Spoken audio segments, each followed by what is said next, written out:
सभापति महोदय, दूसरा जो सबसे अधिक विवाद खड़ा हुआ है वह पब्लिक स्कूलों के सिद्धांत को लेकर हुआ है। मेरी समझ में नहीं आता है कि जब हम कुछ निहित स्वार्थी लोगों के हितों पर, कुछ मुट्ठी भर लोगों के विशेष अधिकारों पर चोट करते हैं तो वे संविधान की दुहाई देते हैं। संविधान की दुहाई देकर कहते हैं कि हमारे विशेष अधिकारों को आप छू नहीं सकते। इसमें चाहे राजाओं के प्रिवी पर्स का सवाल हो, चाहे राजकुमारों की शिक्षा का सवाल हो, या बड़े बड़े सेठों के बच्चों या बड़े बड़े नेताओं और अफसरों के बच्चों की शिक्षा का सवाल हो।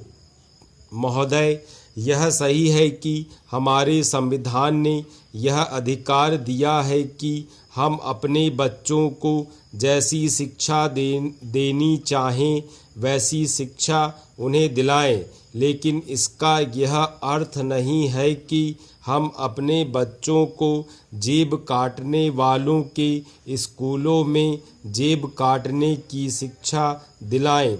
मेरी यह निश्चित धारणा है कि आज जो इस तरह के पब्लिक स्कूल हैं वे जेब काटने वाले पैदा कर रहे हैं। हमारे देश के अंदर सबसे अधिक समाज विरोधी तत्व इन्हीं स्कूलों द्वारा पैदा किए जा रहे हैं। जो बच्चे इन स्कूलों से निकलते हैं वे पता नहीं अपने आप को क्या समझते हैं। जो साधारण गरीब जनता है उसके लिए उनके दिलों में वहाँ पर नफ़रत पैदा की जाती है। जब वे इन स्कूलों से निकलकर बाहर आते हैं तो ऐसा व्यवहार करते हैं जैसे वे स्वर्ग से उतरकर आए हैं। इन पब्लिक स्कूलों में हमारे देश की संस्कृति, हमारे देश के महान इतिहास, हमारे देश की शिक्षा से बच्चों के दिलों में नफ़रत पैदा की जाती है। इस प्रकार की शिक्षा जो हमारे इन पब्लिक स्कूलों में दी जाती है वह राष्ट्र विरोधी है, समाज विरोधी है और वह देश के लक्ष्यों, हमारे राष्ट्र के उद्देश्यों को प्राप्त करने में सहयोग प्रदान नहीं करती बल्कि उनमें बाधा डालती है। आश्चर्य की बात यह है कि लोक सेवा आयोग द्वारा जब नौकरी देने का प्रश्न आता है तो सबसे अधिक अवसर इन्हीं बच्चों को दिए जाते हैं।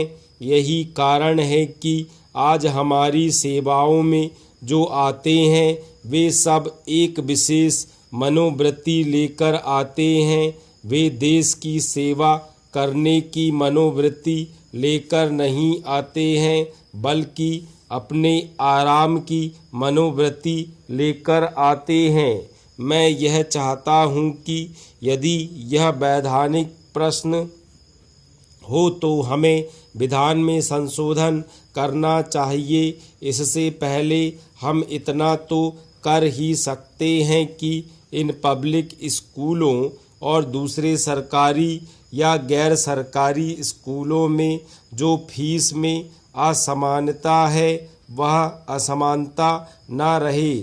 हम यह भी रोक लगा सकते हैं कि इस प्रकार के प्रत्येक स्कूल में जब दाखिला किया जाए तो स्कूल के पड़ोस में नज़दीक में रहने वालों को अवसर दिया जाए।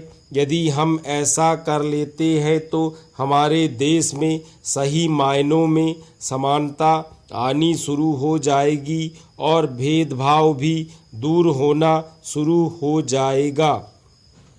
सभापति महोदय, उत्तर प्रदेश राज्य के पिछड़ेपन को दूर करने के लिए पहाड़ी क्षेत्रों का एक अलग से राज्य बनाए जाने के संबंध में यह प्रस्ताव सदन में विचार करने के लिए प्रस्तुत किया गया है।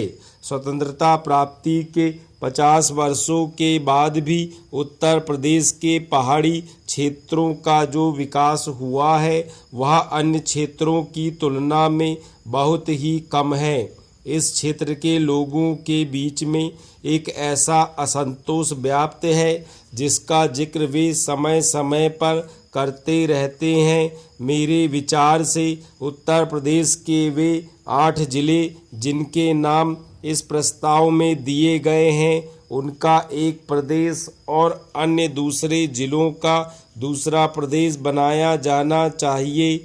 आज़ादी के इतने वर्षों के बाद भी यहाँ के निवासियों को शिक्षा की सुविधा नहीं है, चिकित्सा तथा अन्य सुविधाएं भी प्राप्त नहीं हैं। आज भी इस क्षेत्र के अनेक लोगों ने रेलगाड़ी को नहीं देखा है। यहाँ ऐसे भी स्थान हैं जहाँ पहुँचने में 1-2 महीने का समय लग जाता है। इसका कारण यह है कि वहाँ आने जाने की सुविधा नहीं है। यहाँ के लोगों के लिए पीने के पानी की भी सुविधा नहीं है। यदि हम उत्तर प्रदेश की जनसंख्या और इसके विस्तृत क्षेत्रफल को देखें तो लगभग 15 करोड़ की जनसंख्या वाला यह प्रदेश अपने देश की सबसे बड़ी जनसंख्या वाला प्रदेश है। ऐसा पिछले अनुभवों के आधार पर सिद्ध हो चुका है कि इतनी बड़ी जनसंख्या एक राज्य की होने के कारण से वहाँ के क्षेत्र के लोगों का समान रूप से विकास नहीं हो सका है। यदि हम न्यायपूर्ण ढंग से भी राज्य में विकास के काम करें तो प्रत्येक क्षेत्र के साथ न्याय नहीं हो सकता है। मंत्री महोदय इस बात को स्वीकार करेंगे कि विश्व में ऐसे भी देश हैं जिनकी जनसंख्या उत्तर प्रदेश राज्य की जनसंख्या से बहुत कम है।